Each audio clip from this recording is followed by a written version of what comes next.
Amongst a whirl of media frenzy, controversies, and might we add several boycotts, the Winter Olympics flame was lit in Beijing on Friday, 4th of February. In addition to the many athletes who graced the field are superstar gymnast Simone Biles and the two-time Olympic gold medalist alpine skier Mikaela Shiffrin. So what happened? The American skier finished 4th in the mixed team parallel event after losing 3 of her 4 head-to-head races, and many of her so-called fans did not take this all too well. In a gut-wrenching Instagram post, she said, "Get up because you can, because you like what you do when it's not infested with the people who have so much apparent hate for you." In the same post, she talked about additional comments she has been getting after this ordeal. One such Twitter user blew absolutely out of proportion and stated, "Dumb can't even do the one thing she is supposed to do right. Sometimes it is unfortunate to see people abuse the power of anonymity to bully people." On the other hand, many self-proclaimed detectives started analyzing her body language and her social media feed, stating that they had already known she would be a disgrace to the nation. Folks, we have Sherlock on our hands. Some were particularly malicious about the photo captured in Tuesday's race, where she can be seen sitting on the side of the snow course, head on her lap, her posture rigid with disbelief. Next, a knight in shining armor, Simone Biles. Simone Biles swooped in to save the day when everything seemed cold and dreary. The skier shared some of the social media abuse and bullying she was receiving after finishing off the podium in all of her individual events at the 2022 Winter Olympics. Mikaela Shiffrin got strong words of support from Simone Biles, one of the most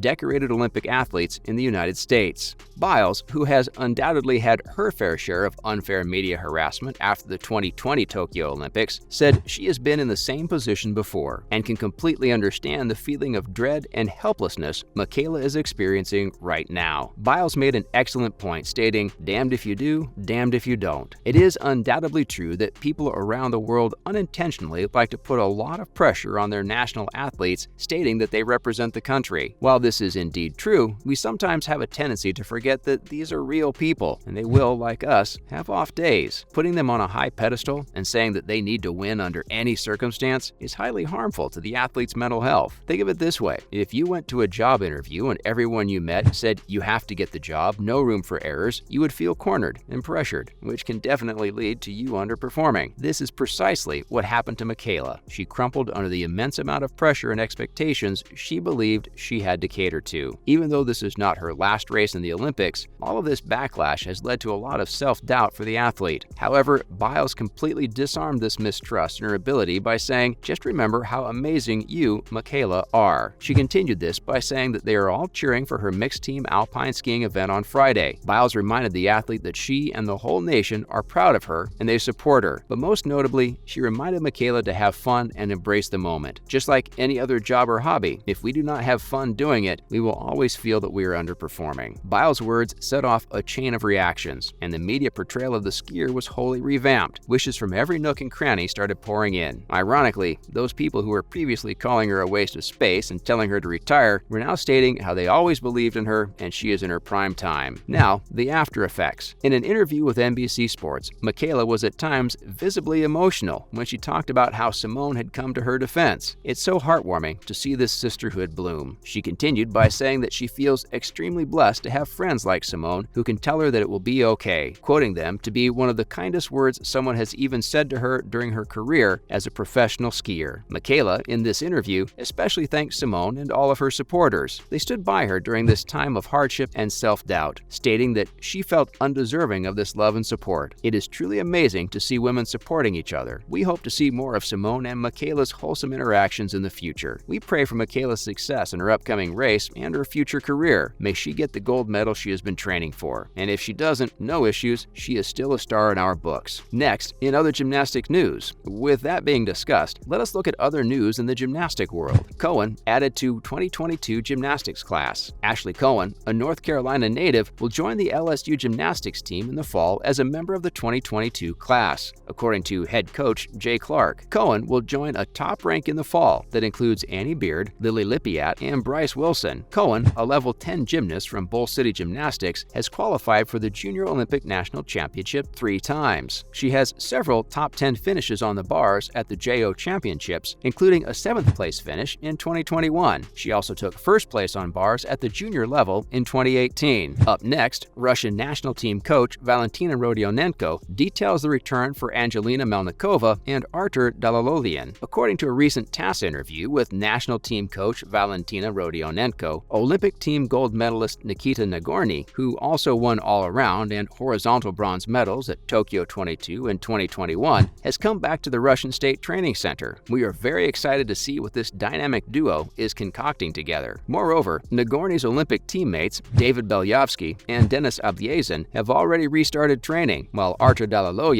the 2018 World All-Round Champion, is scheduled to start this week. Rodionenko claims that the Tokyo team champion Vladislava Urazova and Victoria Listunova, the 2021 European All-Round Champion, are back in action for the women, while 2021 World All-Round gold medalist Angelina Melnikova takes a break. Next, Rocky Collegiate season continues into its second week. The defending NCAA champions, the University of Michigan, sit atop the rankings after the first week of the NCAA women's gymnastics competition for the 2022 season with a score of 197.750. It was the program's highest score on its first weekend ever. The top three teams in the standings are the University of Florida, 197.675, and the University of Oklahoma, 197.400. Sunisa Lee, the first Olympic all-around gold medalist to start competing in NCAA competition, made history in Week 1 as the first Olympic all-around gold medalist to compete in NCAA competition. She joins U.S. team gold medalists Kyla Ross, 2012, and Madison Kosian, 2012, as the only three Olympic champions in women's gymnastics, 2016. Lee is a member of the Auburn University football team. In a weekend of college competitions, 4 Olympic gymnasts score perfect 10s. At college meets this weekend, 4 gymnasts who competed for Team USA in the Tokyo Olympics last summer each scored a perfect 10. Suni Lee of Auburn, Jordan Childs of UCLA, Jade Carey of Oregon State, and Grace McCallum of Utah all received perfect scores within 48 hours, and it was each athlete's first perfect score at the college stage. Lastly, Uchimura Kohei says that everything he did has been for and about gymnastics. Uchimura Kohei, a Japanese gymnastics legend who won 3 Olympic gold medals including back-to-back men's all-around titles, said he would stay in the sport and organize one final event in Tokyo in March as he announced his retirement from competitive gymnastics. Uchimura also said that his success stemmed from his passion for the sport and that his fall at the Tokyo Olympics was a freak occurrence. He competed in the 2021 World Artistic Gymnastics Championships in Kitakyushu, Japan, and the 2020 Olympic Games in Tokyo. He slipped off the apparatus on a pirouetting element, and the 2021 World Artistic Gymnastics Championships in Tokyo, where he placed 6th in the horizontal bar final. Uchimura, widely regarded as the most outstanding male gymnast of all time, had been hampered by injuries since winning 2 gold medals at the 2016 Rio Olympics. In front of 150 reporters at a press conference streamed and televised live across the country, Uchimura said that he really can't train at the highest level anymore. He had always prided himself on working harder than anyone else in the world and adhering to the most rigorous practices. At the end of the day, it was more about mental motivation than physical discomfort. He used to be able to get it done by grinding it out, but he stated that he knew it was time when Uchimura couldn't push himself to the same level as before. Fans around the world were absolutely devastated when they heard this. We can't deny that Uchimura certainly deserves this retirement after working so hard for such a long time. That's a wrap for this video. See you in the next one.